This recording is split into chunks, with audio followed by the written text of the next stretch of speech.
آج بھی Russia China وہ اسرائیل کے حق میں نہیں. عین ممکن ہے اللہ مظلوموں کی آواز سے ایسے حالات پیدا کر دے کہ اس جنگ میں براہ راست کون کود پڑے؟ سوویت یونین کود پڑے. اور اگر سوویت یونین اس جنگ میں کود پڑا جس کے پورے چانس لگ رہے ہیں، پھر یہ تیسری جنگ عظیم کی طرف معاملہ جائے گا اور اس کے ذمہ دار مسلمان ہی ہوں گے، اس کے ذمہ دار ناجائز اسرائیل ہے. اور پھر دنیا میں جو تباہی ہوگی نا، وہ میرے اور آپ کے تصور سے بھی زیادہ ہے، کیونکہ اب تلواروں سے یا صرف ہوائی جہازوں سے جنگ نہیں ہوتی، اب سب کے پاس نیوکلیئر ہتھیار ہیں، اب ایٹم بم چلیں گے. اس وقت دنیا میں دو بڑی طاقتیں ہیں جو اس وقت تیسری ورلڈ وار کی طرف دنیا کو لے کے جا رہی ہیں. آپ کو پتا ہے پہلی جنگ عظیم میں کتنے لوگ ہلاک ہوئے، دوسری جنگ عظیم میں کتنے لوگ ہلاک ہوئے، اور اب جب تیسری جنگ عظیم ہوگی تو ہلاکتوں کا جو ریشو ہوگا، میں سمجھتا ہوں آدم علیہ السلام کے زمانے سے لے کر اب تک دنیا میں جتنی ہلاکتیں ہوئی ہیں وہ ایک طرف، تیسری جنگ عظیم جو اسرائیل کی وجہ سے ہونے جا رہی ہے اس میں جو ہلاکتیں ہوں گی وہ تمام ریکارڈ توڑ دیں گی، اور اس کا ذمہ دار برطانیہ، امریکہ اور اسرائیل ہوگا، جو دنیا میں سب سے زیادہ تہذیب کے ٹھیکے دار سمجھے جاتے ہیں. ایٹیٹیوڈ، ان کے اخلاق، ان کی سڑکیں، ان کے روڈ، او بھائی دنیا کا خون چوس رہے ہیں. یہ اس اخلاق کا کیا کر رہے ہیں آپ نے؟ عراق میں جو بھوک سے بچوں کو مارا ہے وہ کس نے مارا ہے؟ مسلمانوں نے مارا ہے یا ان 27 اتحادیوں نے مارا ہے؟ وہ عراق اب تک اپنے پاؤں پہ کھڑا نہیں ہو پایا ہے. اس تباہی کا جو سینکڑوں بچے یونائٹڈ نیشن کی رپورٹ کے مطابق عراق میں بھوک سے مرے ہیں، ان کا ذمہ دار سعودی عرب ہے، پاکستان ہے، یا وہ 27 اتحادی ممالک ہیں جو سارے غیر مسلم کنٹریز ہیں جنہوں نے 27 ملکوں نے مل کے عراق پہ حملہ کیا تھا اور جھوٹا الزام لگایا کہ ان کے پاس کیمیکل ہتھیار ہے. اب بھی دنیا کو اگر ہوش نہیں آتا اور کفر کی حقیقت سمجھ میں نہیں آتی ہے، ہمارے لبرل اور سیکولر طبقے کو جو صبح و شام ان کے گن گاتے ہیں، تو پھر آپ کو اس کا اللہ کے سامنے حساب دینا پڑے گا. کہاں گئی وہ عالمی طاقتیں؟ کہاں گئے وہ تہذیب کے ٹھیکیدار جو ہمیں تہذیب سکھاتے ہیں؟ دنیا میں دو بڑی جنگیں ہو چکی ہیں، ان دونوں بڑی جنگوں میں کہیں بھی کسی مسلمان کا نام بولو نہیں آئے گا، کیونکہ کسی فلاں مسلم کی وجہ سے ہوئی ہے یہ جنگ. اور اب تیسری جنگ عظیم کی طرح یہ جنگ ہوگی، یہ ذہن میں رکھیں. 1 ارب سے زیادہ مسلمان ہیں، 1 ارب سے زیادہ. اور یہودی کتنا ہے؟ 1 کروڑ بھی میرا خیال ہے نہیں ہوگا. لیکن یہ 1 ارب سے زیادہ مسلمان کس کے کنٹرول میں ہیں؟ اور میں آپ کی اطلاع کے لیے عرض کروں، اس وقت اسرائیل امریکہ کا غلام نہیں ہے، خوب سمجھ لیں. امریکہ کی گچی کس نے پکڑی ہوئی ہے؟ اسرائیل نے پکڑی ہوئی ہے. اسرائیل انڈیا کا غلام نہیں ہے، انڈیا کی گچی پکڑی ہوئی ہے کس نے؟ گچی سمجھتے ہو؟ یہاں سے پکڑ کے نا بندہ ہل نہ سکے. چھوٹا سا ملک ہے، سازشوں کی وجہ سے، طاقت کی وجہ سے نہیں، مکاریوں اور سازشوں کی وجہ سے دنیا کو کنٹرول میں کیا ہوا ہے. سازشیں کسے کہتے ہیں؟ ایک بہت طاقتور آدمی جو آپ کے کنٹرول میں نہ ہو، آپ اس کے کسی راز پہ مطلع ہو جائیں، اسے کسی برائی میں ڈالیں اور خفیہ ویڈیو بنا لیں آپ، اور بولیں جو میں کہہ رہا ہوں کرتا رہے ورنہ یہ ویڈیو لیک کر دوں گا. وہ انتہائی پاورفل آدمی بھی کنٹرول میں کس کے آ جائے گا؟ ایک انتہائی کمزور آدمی کے کنٹرول میں. یہودیوں پر ان کی بدعمالیوں کی وجہ سے قرآن کیا کہتا ہے؟ غربت علیہم الذلہ، انہوں نے پیغمبروں کو قتل کیا، انہوں نے موسیٰ علیہ السلام کو صرف ستایا نہیں، بے انتہا ستایا. اتنے سارے معجزے دیکھنے کے باوجود انہوں نے عیسیٰ ابن مریم کو اللہ کا بیٹا کہا، عیسیٰ ابن مریم کو معاذ اللہ ولد الزنا کہا، حالانکہ ان کی اپنی کتابوں میں آج تک عیسیٰ ابن مریم کی گواہی، ان کے نبوت کے علامات موجود ہیں. جیسے انہوں نے اپنی کتابوں میں عیسیٰ ابن مریم کا تذکرہ ہونے کے باوجود ان کا انکار کیا حسد اور جیلیسی کی وجہ سے، اسی طرح انہوں نے محمد صلی اللہ علیہ وسلم کی نبوت کا انکار کیا. قرآن کہتا ہے اس کی بیس بھی کیا تھی؟ حسد اور جیلیسی. دیکھو اللہ کا قاعدہ ہے کہ دنیا میں جو حد سے زیادہ آگے نکلنے کی کوشش کرتا ہے نا اپنی اوقات سے زیادہ، حق علی اللہ الا یرتفع شیء الا وضعه، نبی صلی اللہ علیہ وسلم نے فرمایا اللہ نے اپنے اوپر یہ بات لازم کر لی ہے کہ جو چیز بھی حد سے آگے نکلے گی اللہ اس کو زمین پہ گرا دے گا. آج بھی آپ نے دیکھا ہوگا نا، بہت سے لوگ ہر وقت میں کرتے کرتے تکبر سے دماغ خراب ہونے لگتا ہے. اللہ کی قدرت حرکت میں آتی اور اللہ ایک ہی دفعہ میں نیچے پٹکتے ہیں اس کو. نبی صلی اللہ علیہ وسلم نے فرمایا، اللہ تعالیٰ کہتے ہیں الکبریاء ردائی، تکبر میری چادر ہے، جو مجھ سے اس چادر میں شرکت کی اور الجھنے کی کوشش کرے گا میں اس کو رسوا کر دوں گا. یہی 100% یہ معاملہ اللہ نے یہودیوں کے ساتھ کیا ہے. یہ لاڈلی قوم تھی، اللہ نے ان میں بہت سارے پیغمبر بھیجے، موسیٰ کلیم اللہ بھیجے جنہوں نے ان کو فرعون کے تسلط سے آزاد کرایا. اتنے سارے معجزے دیکھنے کے بعد جب ان کو حکم ہوا اللہ کی راہ میں جہاد کرو تو انہوں نے کیا کہا؟ اذهب انت وربک فقاتلا انا هاهنا قاعدون، اے موسیٰ تو اور تیرا رب جا کے لڑ، ہم یہیں بیٹھ کے تماشا دیکھ رہے ہیں. آپ کو پتا ہے کہ یہود کا لفظ اتنی بڑی گالی دنیا کے لیے بن گیا تھا. آج دنیا میں بہت سے لوگ کہتے ہیں یہ عرب کنٹریز کیوں نہیں کر رہے؟ بھائی عرب ممالک 3 بڑی جنگیں لڑ چکے ہیں. یہ جو لوگ الزام لگاتے ہیں نا کہ عرب چپ کر کے بیٹھے ہوئے ہیں، مصر کیوں نہیں کر رہا؟ مصر کی سرحد ملتی ہے اسرائیل سے، شام کی سرحد ملتی ہے، اردن اور لبنان کی سرحد ملتی ہے. یہ سارے ملک 3 بڑی جنگیں لڑ چکے ہیں اسرائیل کے خلاف، لیکن فتح کس کو ہوئی ہے؟ اسرائیل کو. کیوں؟ اس کے پیچھے کون تھا؟ کیا تھا؟ اچھا 1956 میں بھی لڑائی ہوئی ہے. آپ کو پتا ہے وہ لڑائی کیسے ختم ہوئی؟ اسرائیل کو سپورٹ کیا برطانیہ اور فرانس نے. وہ پیچھے ہٹے رشیا کی دھمکی سے. روس کو اندازہ ہو گیا کہ یہ قبضہ کرتے چلے جا رہے ہیں اور ایک بہت بڑی پاور بن کے یورپ اور امریکہ اتحاد بن کے ہمارے سامنے آ جائیں گے, ہماری پوزیشن خراب ہو جائے گی. روس کون سا کوئی اتنا نیک انسان ہے وہ؟ لیکن قرآن کہتا ہے نا نولی بعض الظالمین بعضا, ہم بعض ظالموں کو بعض ظالموں ہی کے ذریعے پٹواتے ہیں. محلے میں ایک دادا گھوم رہا ہوتا ہے بدماشی کرتا, کمزور پٹ رہے ہوتے ہیں, اللہ دوسرے دادا کو پیدا کر کے اس کو پٹواتے ہیں اس سے, اور پھر کہتے ہیں تجھے کسی اور سے پٹواؤں گا میں. روس نے کون سا اچھے افغانستان میں جو بربریت کی اس نے کس قانون کے تحت افغانستان میں گھسا تھا؟ وہاں بھی افغانی اس کے خلاف کھڑے ہوئے اور مار مار کے بھگایا اس کو. پھر جو آپ کے 40-42 ملک افغان طالبان کے ساتھ لڑ کے گئے ہیں وہ کس قانون کے تحت آئے تھے بھائی؟ ایک شخص کو پکڑنے کے لیے, اسامہ بن لادن کو پکڑنے کے لیے آپ نے پوری ریاست کی ایسی کی تیسی کر دی. تو ان کے اپنے لیے اصول کچھ اور ہیں, ہمارے لیے اصول بولو کچھ اور ہیں. اس لیے انصاف اصل کب ہوگا میرے بھائی؟ آخرت میں. لیکن آپ کی اطلاع کے لیے آخرت سے پہلے دنیا میں بھی ایک دفعہ ہوگا, اور یہ ہمارے پیغمبر صلی اللہ علیہ وسلم کی بشارتیں ہیں. جو بھی طاقتور ملک تھے اسرائیل نے ان کو اپنے راستے سے پہلے ہی ہٹا دیا. اور یاد رکھو اسرائیل صرف فلسطین نہیں چاہتا ہے, یہ ہماری بھول ہے. اسرائیل گریٹ اسرائیل کا قائل ہے جس میں بہت بڑا خطہ ہے جس پہ وہ قبضہ کرنا چاہتا ہے. یہ یہاں رکے گا نہیں. اگر آج ہم غزہ کو اسرائیل کے حوالے کر دیں کہ چلو دنیا میں امن آ جائے گا, ایک حکومت ان کو دے دی جائے, چند لوگوں کو کنٹرول ہتھیار ڈلوا کے ان کو کنٹرول دے دیا جائے, تو یہ آپ کی بھول ہے. قرآن کہہ رہا ہے وَيَسْعَوْنَ فِي الْأَرْضِ فَسَادًا, ان کی فطرت میں ہے کہ یہ زمین میں ہمیشہ فساد مچاتے رہیں گے. جو بات ہٹلر نے کہی تھی وہ قرآن 1400 سال پہلے کہہ چکا تھا. ہٹلر نے قرآن میں دیکھ کے نہیں کہی ہے, ہٹلر نے تو مشاہدہ کر کے کہی تھی یہ بات. نہ مصر میں لڑنے کی طاقت, 3 جنگیں ہار چکا ہے, نہ لبنان میں لڑنے کی طاقت, نہ اردن میں لڑنے کی طاقت, نہ شام میں لڑنے کی طاقت. بار بار کہتا ہوں جب میں یہودی کا لفظ استعمال کرتا ہوں تو اس سے صہیونی اور اسرائیلی مراد ہوتے ہیں جو اسرائیل کو سپورٹ کر رہے ہیں. سارے یہودی اس میں داخل نہیں ہے. دیکھیں آپ یہودیوں کی ہسٹری اٹھا کے دیکھیں نا, ہمیشہ کوئی نہ کوئی ایسا ان پر مسلط ہوا ہے جنہوں نے ان کی شرارتوں کا مزہ ان کو دنیا میں چکھایا ہے. قرآن سے بھی یہ بات ثابت ہے کہ ان کو ان کی شرارتوں کا مزہ عذاب جو ہے وہ دنیا میں ملتا رہے گا. میں بار بار کہتا ہوں ہٹلر نے بھی ان کو عذاب دیا ہے. ہٹلر سے پہلے بھی اسلامی نہیں بلکہ دنیا کی تاریخ میں بہت سے ہٹلر گزر چکے ہیں جنہوں نے ان کی شرارتوں کی ان کو دنیا میں سزا دی ہے.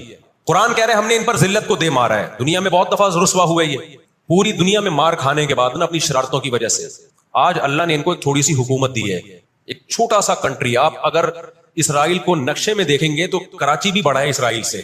اتنا چھوٹا ملک, اتنا چھوٹا ملک, اور تعداد بھی بہت تھوڑی. اللہ نے انہیں کچھ وقت پنپنے دیا ہے. اللہ نے کہا ٹھیک ہے تم دنیا تمہاری آخری شرارت دیکھ لے, اس کے بعد جو میری طرف سے تم پہ مار پڑنے والی ہے اس کے بعد قیامت تک تم دوبارہ اٹھنے کے قابل نہیں رہو. یہ آخری ذلت کا انتظام ہو رہا ہے یہود کا. اللہ کہتے ہیں بعض ظالموں کو بعضوں سے پٹواتے ہیں. مسلمان ممالک شکست کھا کے بیٹھ چکے ہیں, 3 بڑی جنگوں میں شکست ہو چکی ہے. اس کے بعد اب کسی مسلم کنٹری میں اسرائیل پر چڑھائی کی طاقت نہیں. ان کو پتا ہے پیچھے امریکہ بیٹھا ہوا ہے, پورا یورپ. رشیا نے یوکرائن جیسے اتنے سے کنٹری پہ حملہ کیا. آپ نقشے میں دیکھیں یوکرائن اتنا سا ہے, رشیا کیا ہے, یوں اگر وہ پاؤں بھی رکھ دینا تو کچل دے.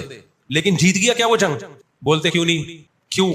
یوکرائن اتنا سا ہے مگر اس کے پیچھے کون ہے؟ پورا یورپ ہے. شاید اس جنگ کے پیچھے بھی اسرائیل کی سازش ہو. ان کو پتا تھا کہ ایک ہمارا دشمن ہے سوویت یونین, روس. جب 1956 میں جنگ ہوئی ہے نا, برطانیہ, فرانس اور اسرائیل نے مل کے حملہ کیا تھا مصر پہ, تو دھمکی کس نے دی تھی؟ روس کی دھمکی سے پیچھے ہٹے. روس نے کہا تھا نیوکلیئر اٹیک کروں گا میں, وہ پیچھے ہٹ گئے. روس مسلمانوں کی خیر خواہی میں نہیں کر رہا تھا. روس کو یہ تھا کہ جب دنیا کا باپ میں بننا چاہتا ہوں تو تم دنیا کے باپ بننے کی کوشش کیوں کر رہے ہو؟ اگر یہ باپ بن گئے تو اس کو پتا تھا ہماری چودراہٹ ختم ہو جائے گی. تو اللہ ایک ظالم کو دوسرے ظالم سے پٹواتے ہیں. تو آج بھی رشیا, چائنا وہ اسرائیل کے حق میں نہیں. عین ممکن ہے اللہ مظلوموں کی آواز سے ایسے حالات پیدا کر دے کہ اس جنگ میں براہ راست کون کود پڑے؟ سوویت یونین کود پڑے. اور اگر سوویت یونین اس جنگ میں کود پڑا جس کے پورے چانس لگ رہے ہیں, تو پھر یہ تیسری جنگ عظیم کی طرف معاملہ جائے. تو آج اگر یہ اسرائیل کا ہاتھ زبردستی روک لیتے ہیں تو دنیا بڑی تباہی سے بچ جائے گی. اور اگر یہ دنیا اسرائیل کا ہاتھ نہیں روکتی اور اس جنگ کو بند کرنے کی کوشش نہیں کرتی تو بھائی جو تیسری جنگ کی طرف معاملات جا رہے ہیں اس کے ذمہ دار یہ لوگ ہوں گے جو دنیا میں تہذیب کے ٹھیکیدار ہیں. یہاں تک بات سمجھ میں آ گئی کہ نہیں آ گئی؟ دوسری بات, ہمیں قرآن و سنت اس بارے میں کیا ہدایات ملتی ہیں؟ اللہ کہتا ہے میں نے یہود پہ ذلت کو مسلط کر دیا ہے. اس آیت میں اور اس حدیث میں جو میں نے تقاتلون الیہود والی حدیث پڑھی, اس میں مسلمانوں کے لیے خوشخبری ہے کہ اللہ تعالیٰ نے جیسے بنی اسرائیل انتہائی کمزور تھے, فرعون کا ظلم اور بربریت کا شکار تھے, اللہ سورہ قصص میں کہتے ہیں وَنُرِيدُ أَن نَّمُنَّ عَلَى الَّذِينَ اسْتُضْعِفُوا فِي الْأَرْضِ, ہم نے ارادہ کیا کہ زمین میں کمزور ترین لوگوں کو اٹھا کے زمین کا امام بنا دیں گے, طاقتور پہ غالب کر دیں گے. بہت دفعہ ایسا ہوا ہے کم من فئۃ قلیلۃ غلبت فئۃ کثیرۃ باذن اللہ. اللہ کہتے ہیں دنیا کے نقشوں میں جو غالب ہوتا ہے, جس کی فتح اسباب کی دنیا میں یقینی ہوتی ہے, میں بہت تھوڑی سی جماعت کو طاقتور بنا کے دنیا کا امام بنا دیتا ہوں. ہمیں اللہ کی رحمت سے اور قرآن اور حدیث کی جو بشارتیں مل رہی ہیں اس سے پوری امید ہے کہ انشاءاللہ یہ اسرائیل کی شکست پہ اور یہودیوں کی ہمیشہ کے لیے شکست پہ یہ اس کا نتیجہ نکلے گا انشاءاللہ. اور نبی صلی اللہ علیہ وسلم کی وہ حدیث پوری ہوگی کہ تمہاری جو بڑی جنگ ہوگی, نبی نے کیا فرمایا, اس امت کی ایک جماعت ہمیشہ جہاد کرتی رہے گی. لا یزال طائفۃ من امتی ظاہرین علی الحق. ہر دور میں لڑائی ہوئی ہے, جہاد ہوا ہے. آپ اس ہسٹری اٹھا کے دیکھ, کہیں نہ کہیں جہاد ہمیشہ ہوتا رہا ہے. تو آج بھی ایسا ہوگا. اور بالآخر یہ معاملات اگر بین الاقوامی دنیا نے کنٹرول نہیں کیے تو نبی صلی اللہ علیہ وسلم کی پیش گوئیاں انشاءاللہ بہت جلد پوری ہونے والی ہیں. مجھے اکثر ایک بات یاد آتی ہے کہ اللہ تعالیٰ نے جو قیامت بنائی ہے نا, آخرت, بہت سے لوگ قیامت کے منکر ہیں نا, وہ کہتے ہیں مر کے مٹی ہو کے ختم ہو جاتے ہیں. سوال پیدا ہوتا ہے کہ دنیا میں اتنا کچھ غلط ہو رہا ہے, اگر اللہ نے انسانوں کو مار کے مٹی کر کے ختم کرنا تھا اور حساب و کتاب کا کوئی دن نہیں ہے, پھر معاذ اللہ سے بڑا دنیا میں کوئی ظالم نہیں ہے. پھر سب سے بڑا الزام اس خدا پہ ہے جس نے اس کائنات کو بنایا کہ اللہ دنیا میں مظلوموں کو پوچھنے والا کوئی نہیں ہے, تو آخرت میں بھی اگر حساب نہیں ہے تو پھر اللہ میں اور آج کی بڑی طاقتوں میں ظالم حکمرانوں میں فرق کیا ہو گیا؟ بتاؤ, دنیا میں پورا حساب ہوتا ہے کیا؟ بولو بھائی, ہوتا ہے کیا دنیا میں پورا حساب؟ جنرل مشرف کی بہت ساری باتیں جن سے ہم متفق نہیں, کچھ باتیں بڑی خاندانی کر گیا وہ, کچھ غلط لوگ بھی صحیح باتیں کر جاتے ہیں نا. جنرل پرویز مشرف مرحوم کی پالیسیاں, ان پالیسیوں نے پاکستان کو فائدے کے بجائے نقصان پہنچایا. جب امریکہ نے دباؤ ڈالا نا کہ آپ اڈے دو اور ہم نے افغانستان پہ حملہ کرنا ہے, جنرل مشرف کی چاہت نہیں تھی اڈے دینا. مشرف نے ایک بات کہی کہ یہ دنیا ڈنڈے کی زبان سمجھتی ہے, جس کے پاس ڈنڈا ہے اس کی بات سنی بھی جائے گی, سمجھی بھی جائے گی اور اس کو فالو بھی کیا جائے گا. یعنی اس نے بزبان حال کہہ دیا کہ ڈنڈا آپ کے پاس ہوگا, پاور ہوگی, طاقت ہوگی, تو پھر آپ جو کہو گے وہ صحیح ہے, باقی سب کیا ہے, غلط.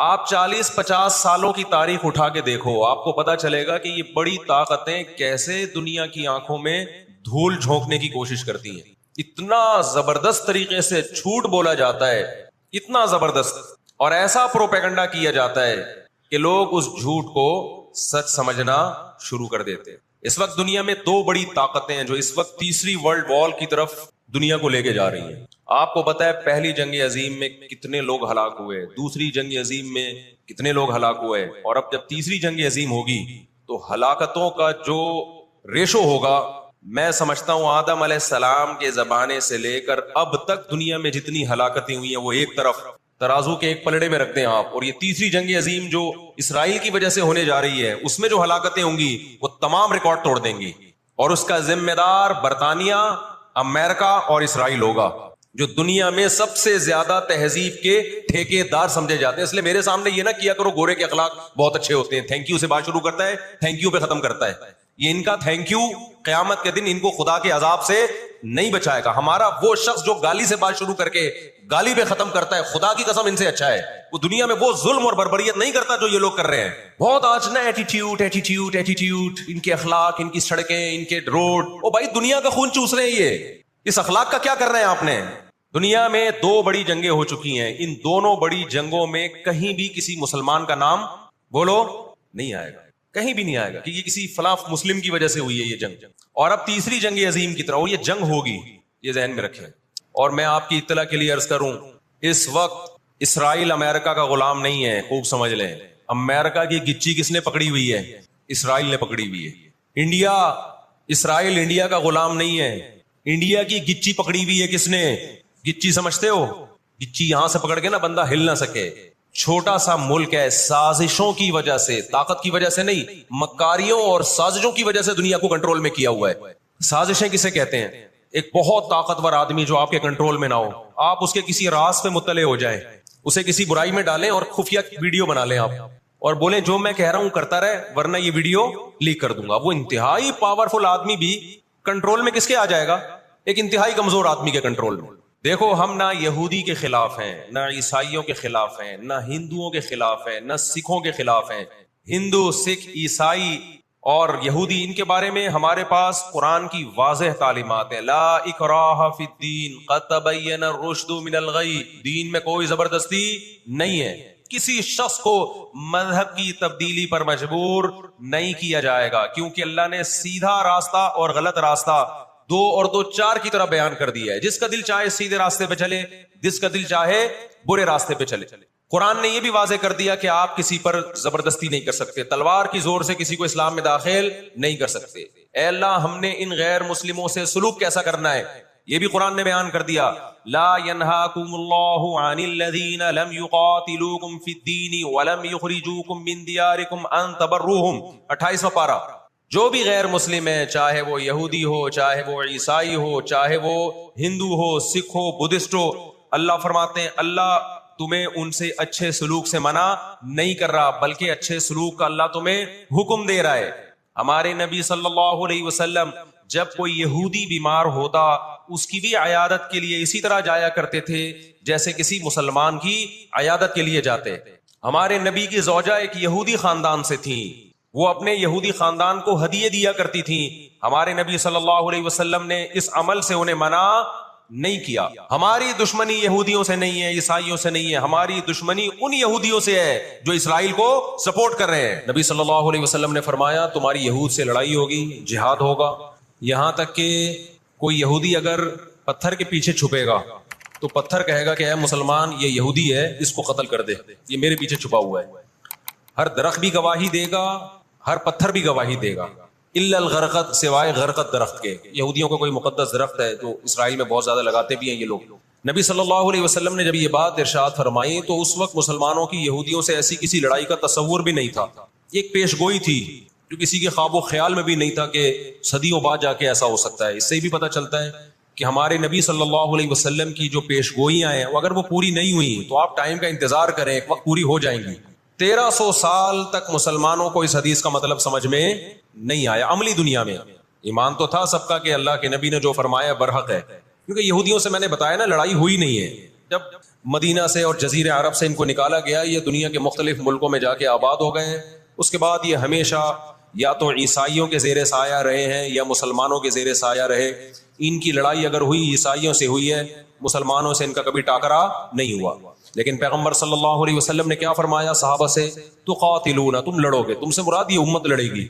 ایک وقت آنے والا ہے اور ایسی لڑائی ہوگی، ایسی لڑائی ہوگی کہ حتی یختبی احدکم وراء الحجر، کہ پتھر اور درخت بھی یہودی کا ساتھ دینا چھوڑ دیں گے. آج دنیا جن حالات کی طرف جا رہی ہے نا، یہ ایسا لگتا ہے کہ اس حدیث کے پورا ہونے کا ٹائم آ گیا ہے. ہم جب قرآن مجید پڑھتے تھے، اب بھی پڑھتے ہیں، لیکن جب طالب علمی کے دور میں جب سمجھ کے پڑھنا سیکھا ہم نے تو ہم جگہ جگہ قرآن میں دیکھتے تھے غُرِبَتْ عَلَيْهِمُ الذِّلَّہ، اللہ نے ان پر ذلت کو مسلط کر دیا ہے. آپ کو پتا ہے کہ یہود کا لفظ اتنی بڑی گالی دنیا کے لیے بن گیا تھا. ایران میں بہت زیادہ یہودی ہیں، پتا ہے آپ کو، اسرائیل کے بعد سب سے زیادہ یہودی ایران میں ہیں، لیکن انہوں نے اپنا نام ایران میں یہود نہیں رجسٹرڈ کروایا، کلیمی رجسٹرڈ کروایا ہوا ہے موسیٰ کلیم اللہ کی نسبت. کیوں؟ ان کو پتا ہے کہ یہود کا لفظ دنیا میں کیا بن چکا ہے؟ گالی. شرم آئے گی کسی کو بتاتے ہوئے کہ میں یہودی ہوں، اس لیے ایران میں انہوں نے اپنے آپ کو رجسٹرڈ کس نام سے کروایا ہے؟ کلیمی کہتے ہیں ان کو. میں مانتا ہوں سارے یہودی ایسے نہیں ہوتے، میں نے پہلے وضاحت کر دی، ہمیں یہودیوں سے دشمنی نہیں ہے، کیونکہ قرآن جہاں یہودیوں کی برائی بیان کرتا ہے وہاں قرآن یہ بھی کہتا ہے لیسوا سواء، سارے ایک جیسے نہیں ہیں. قرآن اعتدال سے بات کرتا ہے، سارے ایک جیسے نہیں ہیں. لیکن جتنا شر اور فساد اس قوم میں ہے قرآن کہتا ہے کہ اتنا دنیا میں کسی اور قوم میں نہیں ہے. لَتَجِدَنَّ أَشَدَّ النَّاسِ عَدَاوَةً لِلَّذِينَ آمَنُوا الْيَهُودَ، اللہ کہتے ہیں تو مسلمانوں کا سب سے بڑا دشمن دنیا کی جتنی قومیں ہیں ان میں سب سے بڑا دشمن کس کو پاؤ گے؟ یہود کو پاؤ گے. اس کے بعد مشرکین کو پاؤ گے، اور اسلام کے سب سے زیادہ قریب تم کس کو پاؤ گے؟ نصارہ کو، عیسائیوں کو پاؤ گے. تو آپ صلی اللہ علیہ وسلم نے فرمایا کہ تقاتلون الیہود، تمہاری جنگ کس سے ہوگی؟ یہود سے ہوگی. دجال کس کا سپورٹر ہوگا؟ بولتے کیوں نہیں؟ ابھی تو دجال آیا نہیں ہے اور آپ نے بولنا چھوڑ دیا ہے، جب آئے گا تو پھر تو اچھوں کی بولتی بند ہو جائے گی. کس کا سپورٹر ہوگا وہ؟ ہاں میں عرض کر رہا تھا کہ ہم جب قرآن پڑھتے تھے غُرِبَتْ عَلَيْهِمُ الذِّلَّہ، قرآن کہتے ہیں ہم نے ذلت ان کے اوپر دے ماری ہے، ان فسادوں کی وجہ سے جو یہ کرتے رہے ہیں دنیا میں، ان فسادات کی وجہ سے. ہم جب پڑھتے تھے ہم کہتے تھے اے اللہ آج تو یہودی ذلیل نہیں ہے. اسرائیل کتنا پاورفل ہے کہ گچی کس کی پکڑی ہوئی ہے؟ اس نے امریکہ کی. ہندوستان کو گچی سے پکڑا ہوا ہے، تو آج تو بڑی عزت ہے. میں نے اپنے استاد سے یہ سوال پوچھا، انہوں نے بڑا معقول جواب دیا اور یہ تفسیر کی کتابوں میں بھی لکھا ہے دیکھیں آپ یہودیوں کی ہسٹری اٹھا کے دیکھیں نا، ہمیشہ کوئی نہ کوئی ایسا ان پر مسلط ہوا ہے جنہوں نے ان کی شرارتوں کا مزہ ان کو دنیا میں چکھایا ہے. قرآن سے بھی یہ بات ثابت ہے کہ ان کو ان کی شرارتوں کا مزہ، عذاب جو ہے وہ دنیا میں ملتا رہے گا. میں بار بار کہتا ہوں ہٹلر نے بھی ان کو عذاب دیا ہے. ہٹلر سے پہلے بھی اسلامی نہیں بلکہ دنیا کی تاریخ میں بہت سے ہٹلر گزر چکے ہیں جنہوں نے ان کی شرارتوں کی ان کو دنیا میں سزا دی ہے. ہم پھر بھی بتائیں ہم ہٹلر کے حامی نہیں ہیں جو ظلم اس نے کیا، لیکن وہ بھی ان کی شرارتوں سے بیزار تھا. قرآن کہہ رہے ہم نے ان پر ذلت کو دے مارا ہے. دنیا میں بہت دفعہ رسوا ہوئے یہ، اب کیا ہے؟ یہ آخری ذلت ہے یہودیوں کی. آپ کو معلوم ہونا چاہیے جب دنیا میں کسی کو بہت زیادہ ذلیل کیا جاتا ہے نا تو پہلے اس کو عزت دی جاتی ہے. کسی کے گلے میں آپ جوتوں کا ہار پہنا دو، یہ بھی ایک ذلت ہے. اور ایک طریقہ یہ 3 پیس سوٹ ٹائی میں آپ اس کو صدارت کی کرسی پہ بٹھائیں اور پھر آپ اس کو جوتوں کا ہار پہنا دیں. بتاؤ کون سی بڑی ذلت ہے؟ یہ دوسری ذلت پہلی ذلت سے بڑی ہے. پوری دنیا میں مار کھانے کے بعد نا اپنی شرارتوں کی وجہ سے آج اللہ نے ان کو ایک تھوڑی سی حکومت دی ہے. ایک چھوٹا سا کنٹری، آپ اگر اسرائیل کو نقشے میں دیکھیں گے تو کراچی بھی بڑا ہے اسرائیل سے. اتنا چھوٹا ملک، اتنا چھوٹا ملک، اور تعداد بھی بہت تھوڑی. اللہ نے انہیں کچھ وقت پنپنے دیا ہے. اللہ نے کہا ٹھیک ہے تم دنیا تمہاری آخری شرارت دیکھ لے، اس کے بعد جو میری طرف سے تم پہ مار پڑنے والی ہے اس کے بعد قیامت تک تم دوبارہ اٹھنے کے قابل نہیں رہو. یہ آخری ذلت کا انتظام ہو رہا ہے یہود کا. اور جو فائنل میچ ہوتا ہے نا وہ شاندار ہی ہوتا ہے. کیا خیال ہے؟ سیمی فائنل میں اتنا لوگ دلچسپی سے نہیں دیکھتے، کوارٹر فائنل میں اتنا دلچسپی سے بولو نہیں دیکھتے جو فائنل میچ دیکھتے ہیں. تو اللہ تعالیٰ ان کو تھوڑا سا پنپنے دے رہے ہیں کہ ٹھیک ہے اس دفعہ سیمی فائنل تم جیت لو، فائنل تک تو پہنچو نا تم، اس کے بعد ہوگا کیا؟ دیکھو آپ نے سنا ہوگا کہ لاتوں کے بت ہاتھوں سے نہیں مانتے. یہ جو اسرائیل جو کچھ کر رہا ہے نا اس کا اصل حل مجھے بھی پتا ہے مظاہروں میں نہیں ہے. اس کا اصل حل ہے جہاد. اس کا اصل حل کیا ہے؟ جہاد. تو یہ اب جو دنیا جا رہی ہے نا جس طرف ہو یہ رہا ہے، میں نے آپ کو قرآن کی آیت پیش کی تھی نا وَكَذَلِكَ نُوَلِّي بَعْضَ الظَّالِمِينَ بَعْضًا. اللہ کہتے ہیں ہم بعض ظالموں کو بعضوں سے پٹواتے ہیں. تو پہلی جو ابھی تک تو ہم نے نا امیدی کی باتیں کی ہیں. مسلمان ممالک شکست کھا کے بیٹھ چکے ہیں، 3 بڑی جنگوں میں شکست ہو چکی ہے. اس کے بعد اب کسی مسلم کنٹری میں اسرائیل پر چڑھائی کی طاقت نہیں ہے. ان کو پتا ہے پیچھے امریکہ بیٹھا ہوا ہے، پورا یورپ. رشیا نے یوکرائن جیسے اتنے سے کنٹری پہ حملہ کیا. آپ نقشے میں دیکھیں یوکرائن اتنا سا ہے، رشیا کیا ہے؟ یوں اگر وہ پاؤں بھی رکھ دینا تو کچل دے. لیکن جیت گیا کیا وہ جنگ؟ بولتے کیوں نہیں؟ کیوں؟ یوکرائن اتنا سا ہے مگر اس کے پیچھے کون ہے؟ پورا یورپ ہے. پورا یورپ اس کے پیچھے. یہ جنگ طول پکڑتی جا رہی ہے. رشیا اب تک یوکرائن کو کنٹرول میں نہیں لے سکتا. اور مجھے تو ایسا لگتا ہے، میں کوئی یقینی رپورٹ نہیں ہے، شاید اس جنگ کے پیچھے بھی اسرائیل کی سازش ہو. ان کو پتا تھا کہ ایک ہمارا دشمن ہے سوویت یونین، روس.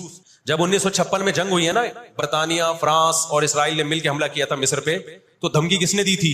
روس کی دھمکی سے پیچھے ہٹے. روس نے کہا تھا نیوکلیئر اٹیک کروں گا میں، وہ پیچھے ہٹ گئے. روس مسلمانوں کی خیر خواہی میں نہیں کر رہا تھا. روس کو یہ تھا کہ جب دنیا کا باپ میں بننا چاہتا ہوں تو تم دنیا کے باپ بننے کی کوشش کیوں کر رہے ہو؟ اگر یہ باپ بن گئے تو اس کو پتا تھا ہماری چودراہٹ ختم ہو جائے گی. تو اللہ ایک ظالم کو دوسرے ظالم سے پٹواتے ہیں. تو آج بھی رشیا، چائنا وہ اسرائیل کے حق میں نہیں. عین ممکن ہے اللہ مظلوموں کی آواز سے ایسے حالات پیدا کر دے کہ اس جنگ میں براہ راست کون کود پڑے؟ سوویت یونین کود پڑے. اور اگر سوویت یونین اس جنگ میں کود پڑا جس کے پورے چانس لگ رہے ہیں تو پھر یہ تیسری جنگ عظیم کی طرف معاملہ جائے گا. اور پھر دنیا میں جو تباہی ہوگی نا، تباہی ہوگی وہ میرے اور آپ کے تصور سے بھی زیادہ ہے. کیونکہ اب تلواروں سے یا صرف ہوائی جہازوں سے جنگ نہیں ہوتی، اب سب کے پاس نیوکلیئر ہتھیار ہیں. اب ایٹم بم چلیں گے. آج اگر دنیا انسانیت پہ رحم کھانا چاہتی ہے، آج اگر امریکہ، برطانیہ، جرمنی، فرانس جو دنیا کے لیڈر کہلائے جاتے ہیں، آج اگر یہ چاہتے ہیں کہ انسانیت کو تباہی سے بچائیں، ان کو کس کا ہاتھ روکنا ہے؟ جو اصل ظالم ہے نا یہودی، اس کا ہاتھ روکنا ہے. تو آج اگر یہ اسرائیل کا ہاتھ زبردستی روک لیتے ہیں تو دنیا بڑی تباہی سے بچ جائے گی. اور اگر یہ دنیا اسرائیل کا ہاتھ نہیں روکتی اور اس جنگ کو بند کرنے کی کوشش نہیں کرتی تو بھائی جو تیسری جنگ کی طرف معاملات جا رہے ہیں اس کے ذمہ دار یہ لوگ ہوں گے جو دنیا میں تہذیب کے ٹھیکیدار ہیں. یہاں تک بات سمجھ میں آ گئی کہ نہیں آ گئی؟ دوسری بات، ہمیں قرآن و سنت میں اس بارے میں کیا ہدایات ملتی ہیں؟ اللہ کہتا ہے میں نے یہود پہ ذلت کو مسلط کر دیا ہے.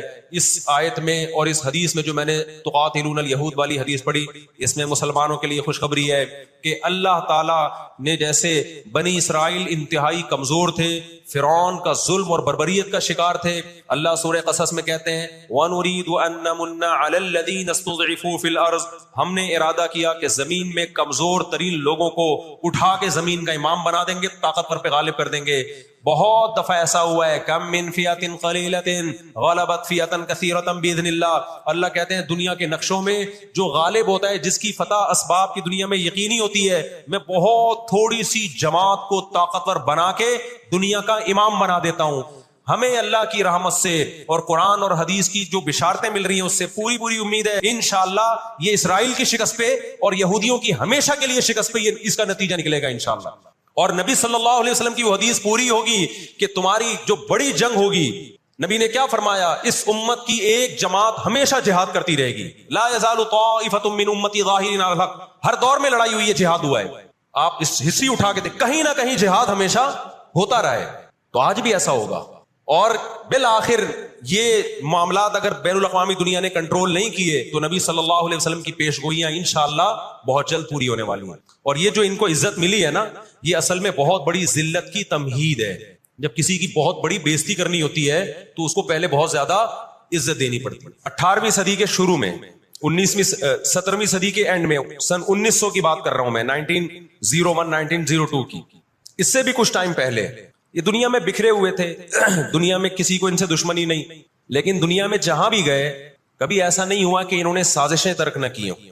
ہٹلر جو تھا نا دوسری جنگ عظیم میں تو جرمنی گیا ہوں نا, میں نے وہ قبرستان بھی دکھایا تھا یہودیوں کا. ہٹلر نے یہودیوں پہ بہت زیادہ ظلم کیا, جو بالکل غلط کیا. ہم اس ظلم کو کبھی بھی حوصلہ افزائی نہیں کرتے, دیگوں میں اٹھا اٹھا کے زندہ ڈال دیا کرتا تھا. ہم اس عمل میں ہٹلر کی بالکل بھی حوصلہ افزائی نہیں کرتے, اس عمل کو اپریشیٹ نہیں کرتے. لیکن اس نے ایک تاریخی الفاظ کہے تھے, اسے پتا تھا دنیا مجھے برا کہے گی بعد میں کہ لاکھوں یہودی مار دیے میں نے. اس نے کہا میں چاہتا تھا سب کو قتل کر دیتا, ایک بھی زندہ نہ چھوڑتا, لیکن کچھ میں زندہ چھوڑ کے جا رہا ہوں تاکہ دنیا جب مجھے یاد کرے گی نا کہ یہودی ظالم تھا تو دنیا کو پتا چلے گا کہ میں نے ان کو قتل کیوں کیا. کچھ چھوڑ کے جا رہا ہوں, یہ چین سے نہیں بیٹھیں گے, دیکھنا کرتے کیا ہیں.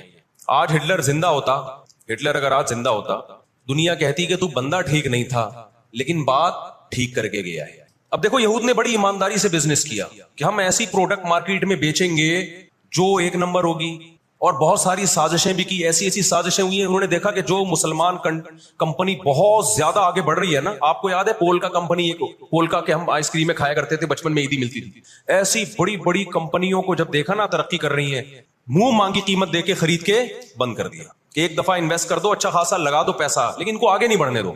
اس کا نتیجہ یہ نکلا کہ دنیا غلام بنتی چلی گئی. اکنامکلی کس کی غلام بن گئی؟ آج امریکہ اسرائیل کو غلط کہہ کے بھی کس کا ساتھ دیتا ہے. مجھے یاد ہے چند سال پہلے امریکی صدر نے بیان دیا تھا اسرائیل نے یہ غلط کیا ہے, یونائٹڈ نیشن کے لا کی پابندی نہیں کی ہے, لیکن ہم پھر بھی کس کے ساتھ ہیں؟ پورے الفاظ بتا رہا ہوں میں, پھر بھی ہم کس کے ساتھ ہیں مانتے ہوئے. پتا ہے وہ اس کی مثال وہ 50-50 میں ایک آیا کرتا تھا نا, 50-50 میں کلپ وائرل ہوا ہے کہ کمنٹری ہو رہی ہے کہ سلیم اللہ بہت اچھا کھیل رہا ہے اور کلیم اللہ تو کھیل ہی نہیں رہا. اب لوگ جو کمنٹری کرنے والا ہے اس سے کہہ رہے ہیں بھائی یا تو کھیل ہی نہیں رہا, وہ جو تماشائی تھے وہ چھوڑ کے جانے لگے تو غلط کمنٹری کر رہا ہے. اس نے کہا تم جہنم میں چلے جاؤ لیکن کھیل یہی صحیح رہا ہے, بھلے تم جاؤ. وہ انہوں نے کہا ہم گھر جا رہے ہیں, انہوں نے کہا تم گھر نہیں تم جہنم میں جاؤ, لیکن یہی سلیم اللہ بہترین کھیل رہا ہے. پھر دکھایا کہ پیچھے بندوق رکھی ہوئی ہے کسی نے. تو اس وقت امریکہ کو گچی سے کس نے پکڑا ہوا ہے؟ طاقت امریکہ کے پاس زیادہ ہے, سازشیں کس کے پاس زیادہ ہیں؟ اسرائیل کے پاس. معیشت پہ ایسا قبضہ کیا ہوا ہے, گچی سے پکڑا ہوا ہے کہ ہلنا نہیں. 2 سازشیں انہوں نے کی ہیں. نمبر 1, تجارت اپنے کنٹرول میں لو. قرآن کہتا ہے وَأَخْذِهِمُ الرِّبَا وَقَدْ نُهُوا عَنْهُ, اللہ نے ان پر سود لینے پر پابندی لگائی تھی. انہوں نے دنیا کو سود کے نظام میں لپیٹ دیا. پوری دنیا کی دولت مرتکز ہو کے کس کے پاس آنے لگی؟ یہودیوں کے پاس. مذہبی ریاست بنائی جا رہی ہے. اس کی مثال ایسے ہے جیسے ہم مسجد بنا رہے ہیں اور بندوق ہاتھ میں لے کے لوگوں کو ڈکیتیاں کر کے پیسہ لاؤ, جتنا پیسہ بنے گا, جتنا پیسہ اکٹھا ہوگا ہم اس سے کیا بنائیں گے؟ مسجد بنائیں گے. تو اس سے صاف پتہ چل جائے گا بھائی تیرا مقصد مسجد بنانا نہیں ہے, مسجد کے نام پہ منجن بیچنا ہے. سمجھ میں آ رہی ہے بات کہ نہیں آ رہی؟ لیبل مسجد کا لگ رہا ہے اس کے پیچھے, کیونکہ جو مسجد جو بنانا چاہتا ہے وہ کبھی بھی حرام پیسے سے مسجد نہیں بنائے گا. تورات میں آج تک سود کی حرمت موجود ہے. قرآن نے بیان کیا کہ ان کو ہم نے سود لینے سے منع کیا, لیکن انہوں نے سود لینا شروع کر دیا. بڑے بڑے بینک آج کس کے پاس ہیں؟ ان کے تانے بانے سارے کس سے جا کے ملتے ہیں؟ یہودیوں سے. بیٹھے بیٹھے پیسہ جمع کرنا شروع کیا.